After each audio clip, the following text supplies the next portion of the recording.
So this is the third session of the peritoneal cavity. So here we will be dealing with the vertical disposition. So greater sac vertical disposition. So greater sac extends from diaphragm to pelvic floor. Best understood by tracing vertically and horizontally vertical disposition. So let us start from umbilicus. Above umbilicus, parietal peritoneum forms falciform ligament between anterior abdominal wall and liver.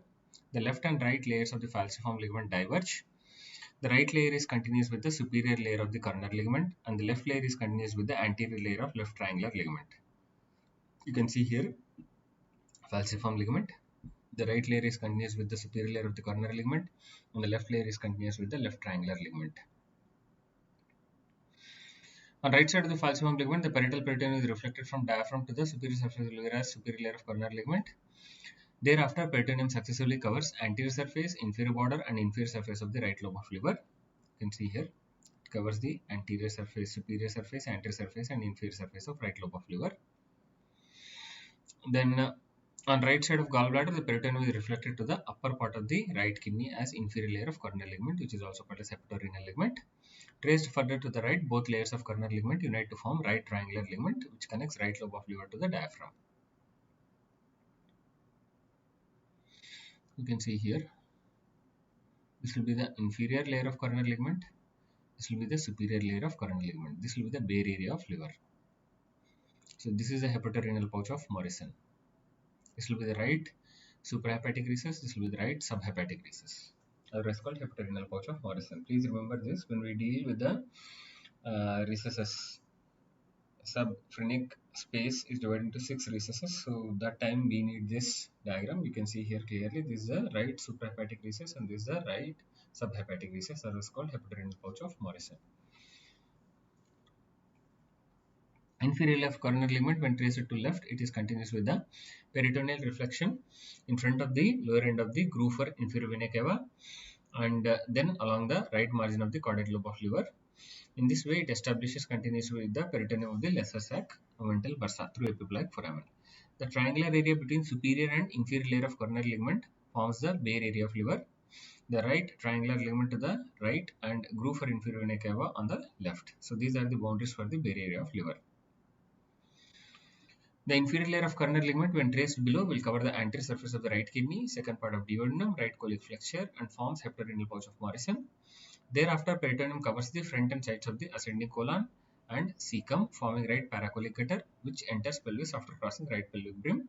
The rest of the peritoneum covers inferior surface of the gallbladder, quadrate lobe, fissure for ligamentum teres, except its floor, then inferior surface of left lobe of liver, including left lip and left wall of the fissure for ligamentum venosum. The peritoneum reflected downward as anterior layer of the lesser omentum to the lesser curvature of stomach, and the proximal 2 cm of the first part of the duodenum. At the right end of porta hepatis, the lesser omentum presents a right free margin where anterior posterior layers of the lesser omentum are continuous. The upper end of fissure for ligamentum venosum, peritoneum of greater sac is continuous with posterior layer, left free margin and anterior layer of the left triangular ligament, which connects left lobe of liver with the undersurface of the diaphragm.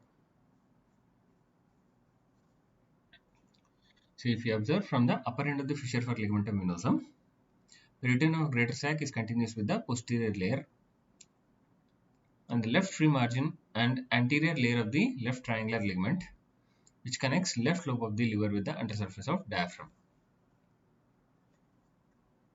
Then the anterior layer of the lesser omentum sweeps downwards, covering anterior superior surface of stomach and reaching greater curvature of stomach, forms a broad apron-like greater omentum, which overlaps coils of small intestine and connects stomach with the transverse colon.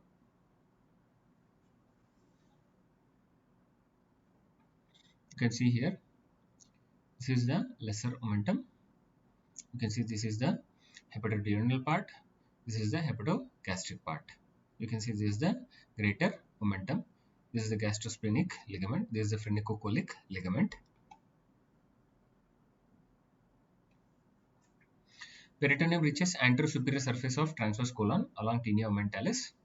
So in fetal life, the fourth layer of greater omentum extends above the transverse colon and reaches the anterior border of pancreas, then reflects downwards and forwards to enclose transverse colon as bilaminar primitive transverse mesocolon. Bilaminar primitive transverse mesocolon. and returns to the anterior border of pancreas. The fourth layer of the greater omentum and primitive transverse mesocolon are separable from each other by embryological bloodless plane. In later part of life, these two layers disappear by zygosis. Eventually, fourth layer of greater omentum invests anterior inferior surface of transverse colon and continues with the inferior layer of transverse mesocolon. You can see here. So this was the in early stages, whereas the third and fourth layer of greater omentum are separate and the primitive transverse mesocolon is separate. But the fourth layer and the anterior layer of the primitive transverse mesocolon both will fuse and disappear by a process of zygosis. Then what happens? So this happens. The third layer will form the third layer of greater omentum will form the anterior layer of the transverse mesocolon, and the fourth layer will form the posterior layer of the transverse mesocolon, and both will go and reach the pancreas on the post-abdominal wall. And here you can clearly observe. So after reaching the pancreas, this peritoneum will descend down, covering the post-abdominal wall, enclosing the coils of intestine as a mesentery. Then it reaches the pelvis, crossing the pelvic rim. Then it covers the rectum and reflects onto the urinary bladder as the rectovesical pouch in male. If it is female, in between there will be uterus, and from rectum it reflects onto the uterus as the recto-uterine pouch and covers the uterus. Then it reflects onto the urinary bladder from uterus as the uterovesical pouch.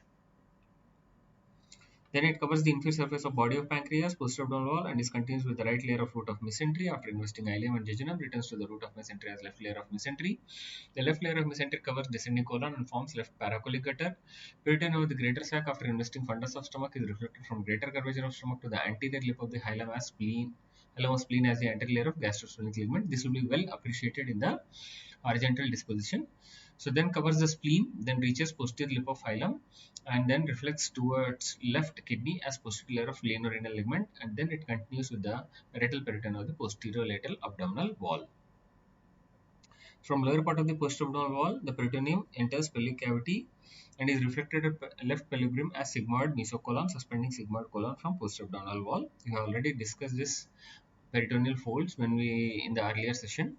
So in the pelvis, the peritoneum sweeps forward to cover the front and sides of the rectum in upper one third and front of the rectum in middle one third. Traced in front, it is different in male and female. In male, reflected at upper end of seminal vesicles to line the base and superior surface of the urinary bladder as rectovesical pouch. The bottom of this rectovesical pouch lies around 7.5 cm above the anal orifice. This pouch is limited on each side by the sacrogenital folds. So from the sides of the upper one third of the rectum, the peritoneum is reflected to lateral pelvic wall as a pararectal foci.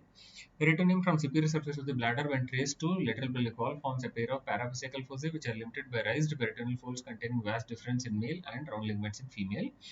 Between pararectal and paravesical foci intervenes raised peritoneal folds containing ureters and interiliac vessels. In female, peritoneum is reflected from rectum to the upper one-fourth of the posterior wall of the vagina, supravaginal part of the cervix, and posterior surface of the body of the uterus. This is the pouch of Douglas. So, forming a recto-uterine pouch of Douglas. Bottom of this pouch lies approximately around 5.5 centimeters above anal orifice. 5.5 centimeters above the anal orifice. 5.5 centimeters above the anal orifice. And the pouch is limited on each side by the recto-uterine folds. Then peritoneum covers fundus and anterior surface of body of uterus, and at the isthmus of the uterus is reflected onto the superior surface of the bladder from forming uterovesical pouch. On each side of the uterus, peritoneum forms a bilaminar fold, the broad ligament of uterus, which extends to lateral pelvic wall, contains uterine tube, and ovary is attached to the posterior layer of the broad ligament and lodges in ovarian fossa. So between the obliterated umbilical artery in front and ureter and internal vessels behind. Medial to ovary, broad ligament presents pelvic ostium of the uterine tube. Since the pelvic cavity in female is open, from apex of urinary bladder, the peritoneum reaches anterior abdominal wall and umbilicus after completely enclosing the greater sac. So here it presents the following folds: one median umbilical fold, which is covering the median umbilical ligament, and two medial umbilical folds covering the obliterated umbilical arteries, and two lateral umbilical folds covering the inferior epigastric vessels. So you can see this is the median umbilical fold, these are the obliterated umbilical arteries. That is the medial umbilical folds, and this is the inferior epigastric vessel, this is the lateral umbilical folds. So there is supravesical foci between median and medial umbilical folds. Means this will be the supravesical foci, this will be the medial inguinal foci, and this will be the lateral inguinal foci. Medial inguinal foci between medial and lateral umbilical folds. Lateral inguinal foci outside lateral umbilical fold and opposite deep inguinal ring. Below medial end of the inguinal ligament, the parietal peritoneum forms a femoral fossa opposite femoral ring. So this will be the vertical disposition. In the next session, we'll deal with the horizontal disposition. Thank you.